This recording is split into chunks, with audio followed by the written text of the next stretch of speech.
সবাইকে নোয়াখালী উচ্চ বিদ্যালয়ের পক্ষ থেকে অনলাইন ভিডিও ক্লাসে স্বাগত। প্রতিজ্ঞার মতো আজকে আমি ষষ্ঠ শ্রেণীর গণিত বিষয় নিয়ে আলোচনা করব। গণিত গত কয়েকটা ক্লাসে আমরা বীজগণিতের ধাপে ধাপে অঙ্কগুলো আলোচনা করছিলাম, সৃজনশীলগুলো আলোচনা করছিলাম। এখন পাটিগণিতের প্রথম অধ্যায় ধাপে ধাপে আমরা প্রথম অধ্যায়, দ্বিতীয় অধ্যায় এভাবে ধাপে ধাপে আমরা আলোচনা করব। আজকে আমি প্রথম অধ্যায়ের সৃজনশীল নিয়ে আলোচনা করব। কেমন? এখন দেখো, এখানে একটা প্রশ্ন দেওয়া আছে 82043 বাংলা বলি 8 2 0 4 3 5 কয়টি অঙ্ক? বলছে উপরের প্রদত্ত সংখ্যাগুলোর মধ্যে কোনগুলো স্বাভাবিক সংখ্যা? স্বাভাবিক বলতে আমরা কি বুঝি? স্বাভাবিক বলতে ধরো একটার পর একটা এভাবে আমরা স্বাভাবিকভাবে বলবো স্বাভাবিক। কেমন? তাহলে এখানে কোনগুলো স্বাভাবিক? যেমন আমি যদি বলি একের পরে যদি আমি স্বাভাবিক বলি একের পরে আমি কত বলতে হবে? 2। যদি স্বাভাবিক বলি একের পরে 3 বলা, 2 এর পরে 3 বলা যাবে, 4 বলা যাবে না। স্বাভাবিকভাবে বলতে হবে একটার পর একটা। যেমন একের পরে 2, 2 এর পরে 3, 3 এর পরে 4, 4 এর পরে 5, 5 এর পরে 6, 6 এর পরে 7, এভাবে স্বাভাবিকভাবে বলতে হবে যদি স্বাভাবিক বলি। আর যদি স্বাভাবিক না বলি তাহলে নবাব বলা যায়। যেমন এটা স্বাভাবিক সংখ্যা নয়, তাহলে এটা থেকে আমরা স্বাভাবিকভাবে যে সংখ্যাগুলো আছে ওই সংখ্যাগুলো শুধু লিখব। স্বাভাবিকভাবে যে সংখ্যাগুলো আছে সেই সংখ্যাগুলো লিখব। যেমন আমি যদি সবচেয়ে ছোট পেয়ে 0, তাহলে 0 পরে কত হওয়ার কথা? 1 হওয়ার কথা, কিন্তু 0 পরে 1 হওয়ার কথা, কিন্তু এখানে তো 0 পরে 1 নাই, তাহলে 0 হবে না, স্বাভাবিকভাবে 0 হবে না। যে সংখ্যাটা স্বাভাবিকভাবে আছে ওই সংখ্যাটার পরে আমরা লিখব। যেমন এরপরে 2 এর পরে স্বাভাবিকভাবে কত হয়? 3 আছে, 3, তাহলে 3 লিখব। এরপর 3 এর পরে স্বাভাবিকভাবে কত হয়? 4 আছে, 4 লিখব। 4 এর পরে স্বাভাবিকভাবে কত হয়? 5 আছে, 5 লিখব। 5 এর পরে স্বাভাবিকভাবে কত হয়? 6 হয়। 6 তো নাই এখানে, তার মানে আমরা সংখ্যাটা লিখব 2 3 4 5। এটা হলো স্বাভাবিক সংখ্যা, 8 হবে না। তাহলে এখানে লিখব উপরে কত সংখ্যার মধ্যে স্বাভাবিক সংখ্যাগুলো হলো এভাবে লিখব। উপরে প্রদত্ত সংখ্যাগুলো হতে স্বাভাবিক সংখ্যাগুলো হলো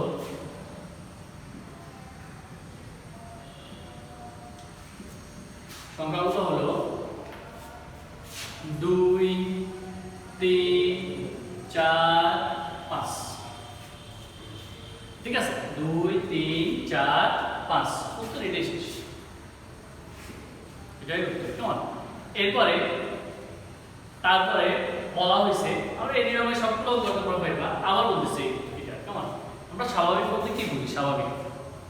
স্বাভাবিক বলতে বুঝি যে একটা সংখ্যার পরে আরেকটা সংখ্যা বার বলা, এভাবে নিয়ম মতো বলা। যেমন 1 2 3 4 5 6 7 8 9 10 11 12 এভাবে যে সংখ্যাগুলো হয় সেগুলো আমরা স্বাভাবিক বলি। আর যদি এভাবে সংখ্যাগুলো না হয়, যদি আমি বলি 1 3 5 7 এভাবে স্বাভাবিক হবে না। তাহলে উপরে যে সংখ্যাগুলো দেওয়া আছে ওই সংখ্যাগুলো থেকে আমরা স্বাভাবিক সংখ্যাগুলো লিখব। যেমন 8 2 0 4 3 5 এখানে একটা স্বাভাবিক সংখ্যাগুলো আছে। এখান থেকে এখানে কয়েকটি সংখ্যা আছে, এখান থেকে আমরা স্বাভাবিক সংখ্যাগুলো লিখব। কেমন লিখব? তাহলে 2 এর পরে কত? 3 এর পরে কত? 4 এর পরে কত? 5 এভাবে সংখ্যাগুলো আমরা লিখতে পারি। কেমন? তাহলে এই সংখ্যাগুলো আমরা লিখব। স্বাভাবিক সংখ্যাগুলো হলো 2 3 4 5 শেষ। তাহলে উপরের সংখ্যাগুলো দ্বারা গঠিত 6 অঙ্কের বৃহত্তম ও ক্ষুদ্রতম সংখ্যা নির্ণয় করব। মানে এই সংখ্যাগুলো থেকে আমি বৃহত্তম ও ক্ষুদ্রতম সংখ্যা নির্ণয় করব। কেমন? তাহলে আমরা বৃহত্তম সংখ্যা নির্ণয় করতে হলে অঙ্ক পাঠ্যের মাধ্যমে বৃহত্তম সংখ্যা ক্ষুদ্রতম সংখ্যা নির্ণয় করব। খেয়াল করো,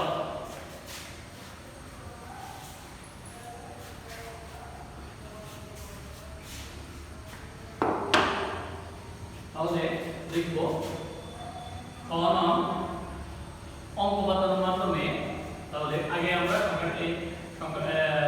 অঙ্কগুলো লিখি 8 2 0 4 3 5 অঙ্ক পাঠ্যের মাধ্যমে অঙ্ক পাতনের মাধ্যমে বৃহত্তম সংখ্যাগুলো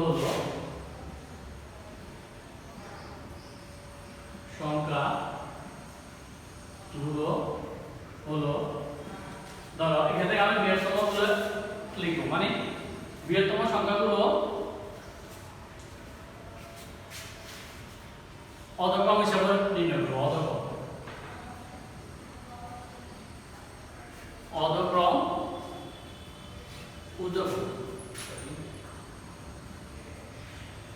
ঊর্ধ্বক্রম অনুসারে ঊর্ধ্বক্রম অনুসারে প্রথম সবচেয়ে বড় কে এ, তারপর বড় কে 5, তারপর বড় কে 4, তারপর বড় কে 3, তারপর বড় কে 2, তারপর বড় কে 0। তাহলে এখানে সংখ্যাগুলো আমি কি লিখবো সমান সমান। তাহলে বৃহত্তম সংখ্যা কত লিখবো? 8 অঙ্কের বৃহত্তম সংখ্যা 1 2 3 4 5 6। 6 অঙ্কের বৃহত্তম সংখ্যা কি লিখবো? 6 অঙ্কের বৃহত্তম সংখ্যা 6 অঙ্কের বৃহত্তম সংখ্যা কি লিখবো? 8 5 4 3 2 0। এটা হলো সবচেয়ে বৃহত্তম সংখ্যা। এরপরে বৃহত্তম ধরে আমরা কি লিখবো? ক্ষুদ্রতম সংখ্যা। আমরা হচ্ছে ক্ষুদ্রতম সংখ্যা নির্ণয় করতে, তাহলে আবার সেম নিয়মে আমরা ক্ষুদ্রতম সংখ্যা নির্ণয় করব। ক্ষুদ্রতম সংখ্যা নির্ণয় করতে হলে একটা জিনিস খেয়াল করবা, তো 6 অঙ্কের বৃহত্তম সংখ্যা আমাদের নির্ণয় করতে বলছে, ক্ষুদ্রতম সংখ্যা নির্ণয় করতে বলছে। আমি যদি এখানে শূন্য যদি প্রথমে দিই, প্রথমে শূন্য কোনো কি মূল্য দিই, বা প্রথমে শূন্য দিলে এর কোনো মূল্য থাকে না, তাহলে আমরা যদি এখানে প্রথমে শূন্য, তাহলে এটা 5 অঙ্কের ক্ষুদ্রতম সংখ্যা হয়ে যাবে। যেমন আমি উদাহরণ দিই তোমাদের, যদি আমি লিখি 0 2 3 4 5 8, এখানে সংখ্যা কয়টি? এখানে সংখ্যা হইল 5টি, কারণ প্রথম শূন্য সংখ্যাটা এটা ধরা হবে না। তাহলে আমি এইটা লেখা আর এটা লেখা একই কথা। কেমন? যদি আমি 6 অঙ্ক বাইর করি, তাহলে 2 এর পর আমরা শূন্য যদি দিই, তাহলে সহজে বোঝা যায়। এরকম সবসময় খেয়াল করবা, শূন্য সংখ্যাটা প্রথমে দিলে যদি অঙ্ক গঠন করতে বলে শূন্য সংখ্যা প্রথমে দেওয়া যাবে না। ক্ষুদ্রতম সংখ্যা বললে, বৃহত্তম সংখ্যা বললে আমরা ওই হিসাবে করবো। কেমন? বৃহত্তম সংখ্যা বলতে তো দরকার নাই, শূন্য তো আর বৃহত্তম সংখ্যা হবে না। ক্ষুদ্রতম সংখ্যা করতে হলে সবসময় দেখবা শূন্য যাতে একটা করে পরে বসানো হয়, প্রথমে লিখলে শূন্য মানে গণনা করা হবে না, সেই কারণে আমরা শূন্য দ্বিতীয়ত লিখব। তাহলে এরপরে আমরা আবার লিখব, তাহলে এই অঙ্ক প্রার্থনার মাধ্যমে ক্ষুদ্রতম সংখ্যাগুলো অধক্রম অনুযায়ী লিখতে হবে। অঙ্ক প্রার্থনার মাধ্যমে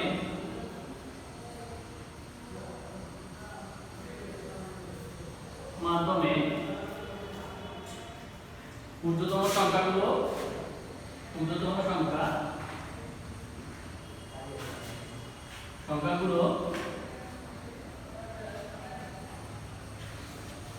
অধক্রম হিসেবে সাজিয়ে পাই। অধক্রম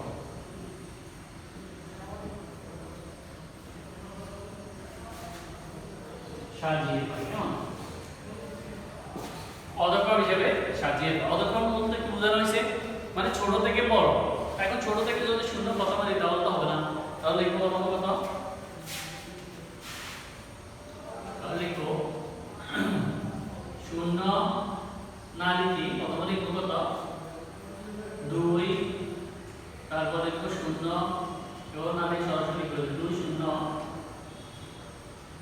3 4 5 8।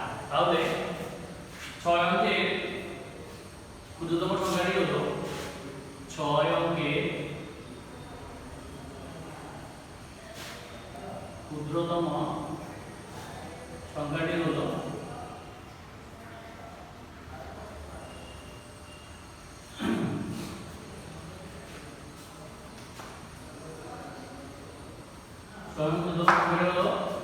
2 0 3 4 5 8। কেমন?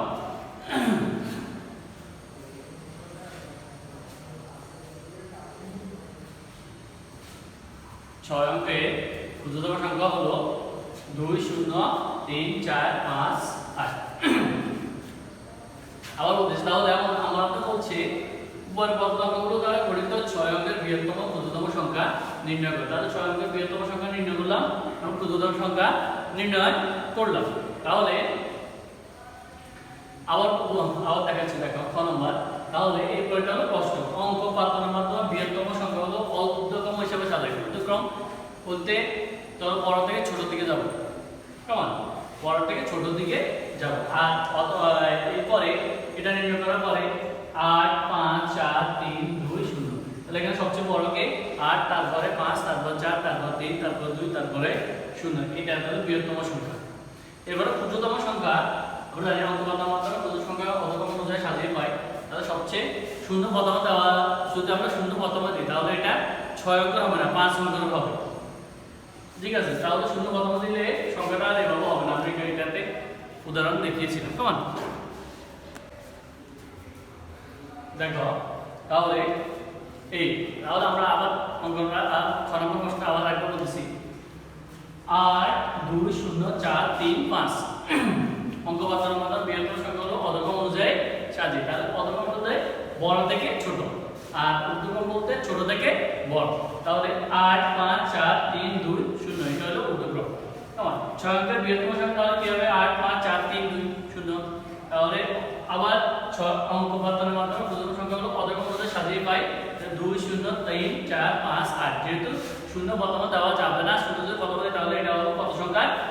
5 অথবা 20 সংখ্যা হয়ে যাবে। সেখানে আমরা শূন্য প্রথমে দিতে পারবো না, শূন্য দ্বিতীয়তে দেওয়া যাবে, আবার 3 নম্বরও দেওয়া যাবে না, 2 নম্বরে দিতে হবে, কেমন।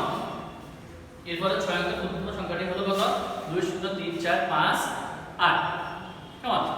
এখন এরপরে দেখো আমরা খ নম্বর প্রশ্নটা কি দেওয়া আছে? উপরের প্রদত্ত অঙ্কগুলো দ্বারা গঠিত বৃহত্তম সংখ্যা অঙ্কগুলো স্থানীয় মান নির্ণয় করতে বলছে। বৃহত্তম সংখ্যা সংখ্যা বলতে 6 অঙ্কের বৃহত্তম সংখ্যা কত? 8 5 4 3 2 0, এটার স্থানীয় মান নির্ণয় করতে বলছে, কেমন।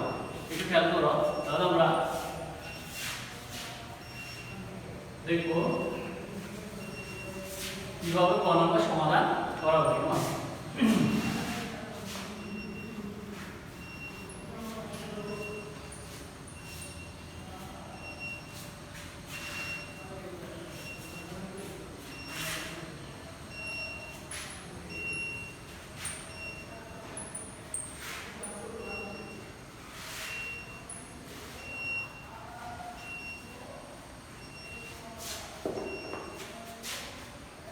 তাহলে বৃহত্তম সংখ্যাটি গণনা, তাহলে বৃহত্তম সংখ্যাটি হলো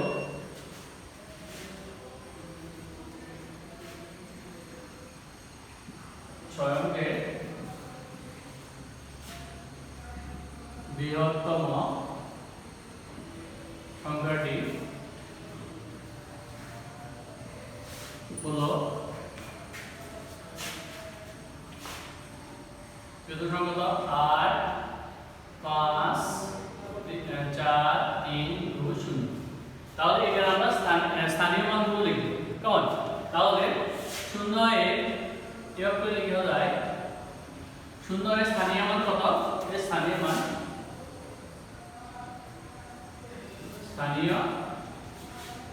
মান একক বা শূন্য। একক কত? শূন্য। তাহলে 2 এর স্থানীয় মান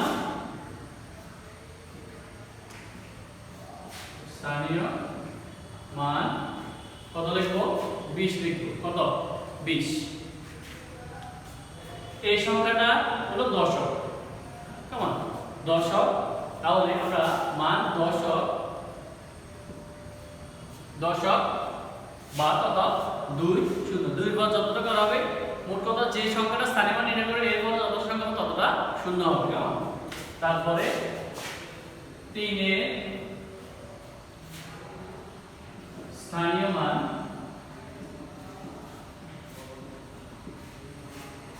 শতক। শতক বলতে এখানে কত? 100, সরি 300, তাহলে 300। 3 লিখবো, এরপরে শূন্য কয়টা লিখবো? 2টা শূন্য লিখবো, কেমন। তাহলে 300। 4 এর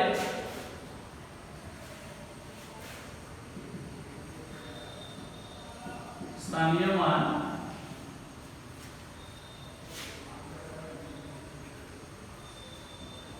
হাজার চার, চারের পরে শূন্য কয়টা? চারের পরে কয়টা ঘর আছে? তিনটে, তার তিনটে শূন্য, তাহলে হাজার, 4000। কেমন? তারপরে 5-এর